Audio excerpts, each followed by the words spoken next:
बिहार के रोहतास जिले में सासाराम नगर निगम का एक नया आदेश इन दिनों शिक्षकों के बीच चर्चा का विषय बना हुआ है और असमंजस का कारण भी।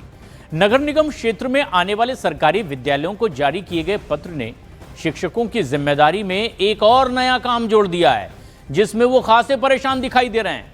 मामला अब केवल प्रशासनिक निर्देश तक सीमित नहीं है, बल्कि ये सवाल भी खड़ा हो रहा है कि आखिर शिक्षकों के गैर शैक्षणिक कार्यों का बोझ आखिर कब तक इस तरह से लगातार बढ़ता रहेगा।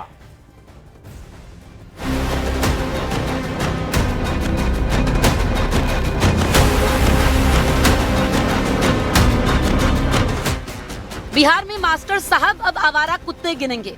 जी हाँ, शायद आपको ये सुनकर हैरानी हो, लेकिन ये सच है कि बिहार के सासाराम में शिक्षकों को आवारा कुत्तों को गिनने का आदेश जारी किया गया है।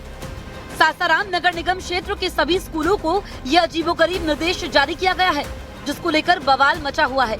सवाल उठाए जा रहे हैं कि क्या शिक्षकों के पास छात्रों को पढ़ाने और दूसरे नॉन टीचिंग वर्क्स का बोझ कम पड़ रहा है, कि अब उन्हें आवारा कुत्तों को ढूंढकर उनकी गिनती करने के काम में लगा दिया गया है। बिहार में मास्टर साहब कुत्ते गिनेंगे। सासाराम नगर निगम आयुक्त का आदेश, शिक्षकों को कुत्ते गिनने के काम में लगाया। शिक्षकों को आवारा कुत्तों को गिनने की जिम्मेदारी, शिक्षक बताएं कुत्तों को नियंत्रित कैसे किया जाए।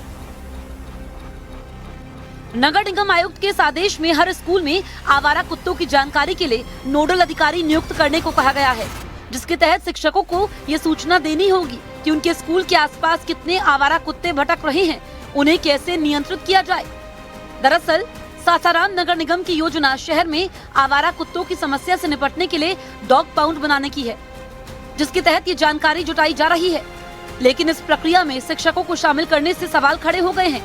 ज्यादातर लोगों का मानना है कि शिक्षकों का मूल कार्य बच्चों को शिक्षा देना है, न कि पशु गणना या प्रशासनिक सर्वे करना।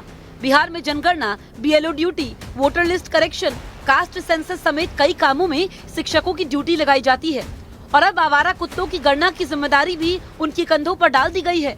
लेकिन नगर निगम प्रशासन ने अपने फैसले को सरकारी नियमों के अनुरूप बताया है।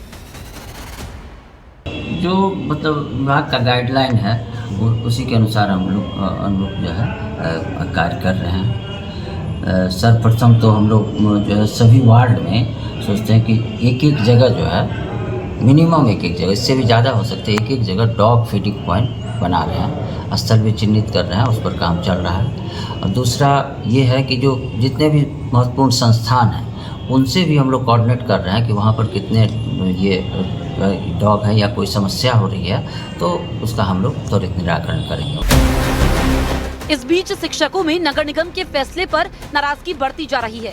उनका मानना है कि ऐसे आदेश न सिर्फ शिक्षा व्यवस्था को प्रभावित करते हैं, शिक्षकों का ध्यान भी उनके मुख्य काम टीचिंग वर्क से भटकता है।